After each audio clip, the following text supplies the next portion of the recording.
Cheshire Police. Okay, step in 2 seconds. Yes. Yeah, thank you. Lucy Letby was found guilty of murdering 7 babies and attempting to murder 7 more after 2 trials.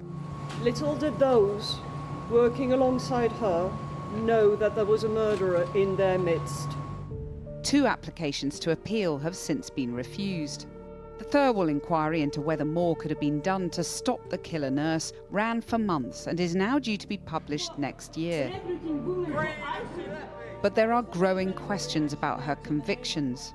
This is a potential miscarriage of justice. An international expert panel has been examining the medical evidence, holding press conferences with Letby's new legal team. In summary, we did not find any murders. Lawyers representing the baby's parents say any speculation increases their distress. They're adamant that the convictions are safe. People should remember that the dead and harmed are not public property. Letby's case now sits on the desk of the Criminal Cases Review Commission, the body which investigates potential miscarriages of justice.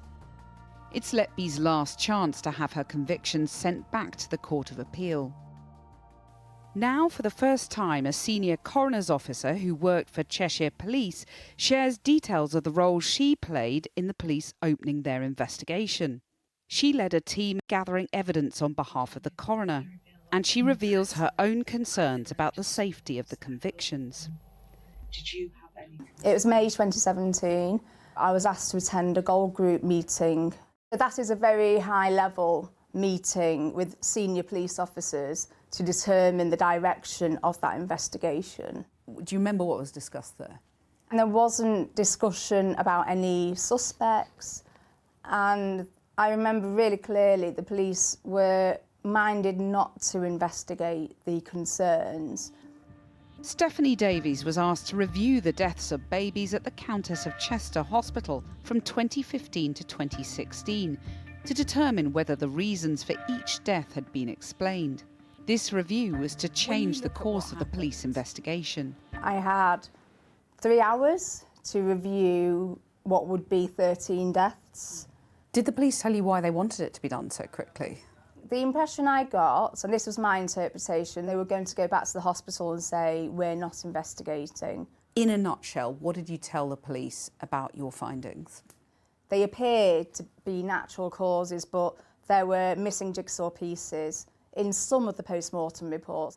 So I said, if you go ahead with an investigation, you may find those missing pieces and the cause of deaths may need to be amended. So around a week later, my line manager, who went on to be the senior investigating officer, he said that my review was one of the main reasons the police decided to investigate.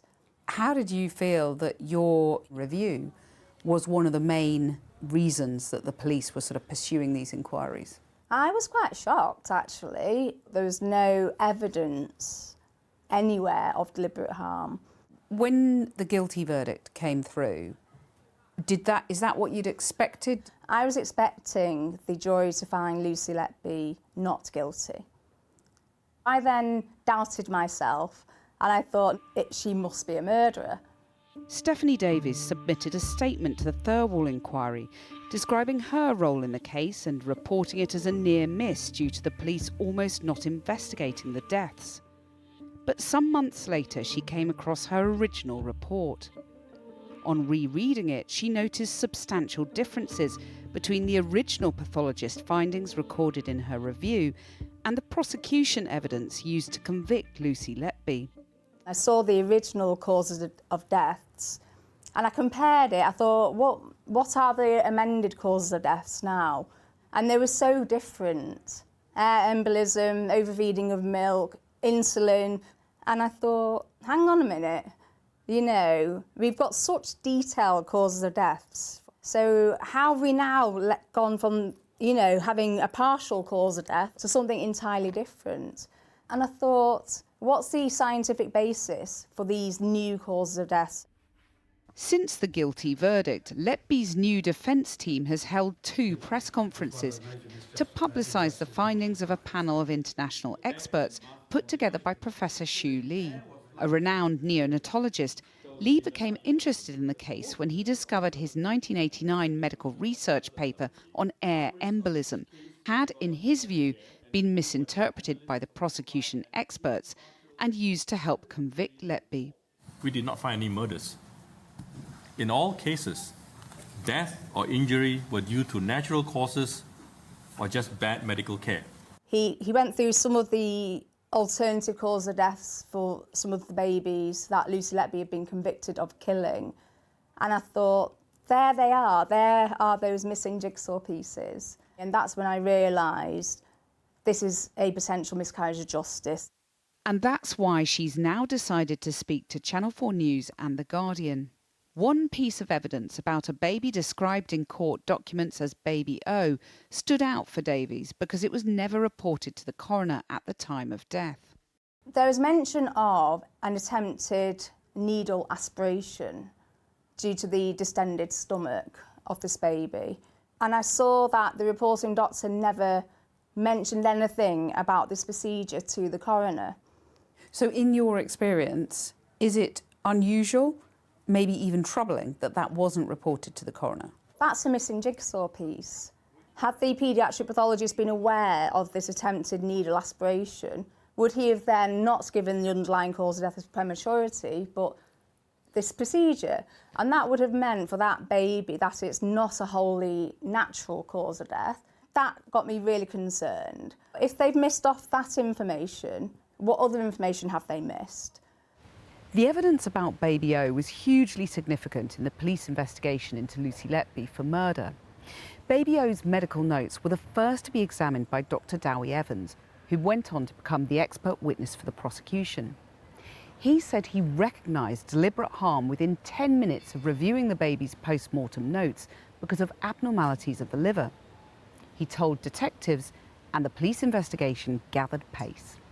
The attempted aspiration procedure was discussed at length at trial, alongside the prosecution case that Letby had somehow deliberately caused the internal liver damage and injected the baby with air.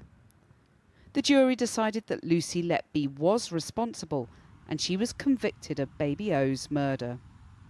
However, more recently, senior neonatologists have claimed to have identified new information which cast doubt on what the jury heard, and this has been submitted by Letby's defence team as part of her Criminal Cases Review Commission application. Well, what do you want to happen now? I think the evidence needs to be looked at again. It's in the public interest. I mean, what do you say to the families of those babies who died, who, are concerned that this campaign to try and overturn the conviction it's causing them deep distress? Absolutely it would. Absolutely. I think the last 10 years has been absolute hell for them. But going silent and letting someone potentially innocent rot in prison is not the right thing to do. Stephanie Davies resigned in 2022 after challenging the handling of murder investigations unrelated to the Letby case. There was a gross misconduct finding against her for sharing confidential information to further her research. Cheshire Police told us they strongly refuted the credibility of her claims. They said she was employed in an administrative role within the Cheshire Coroner's office.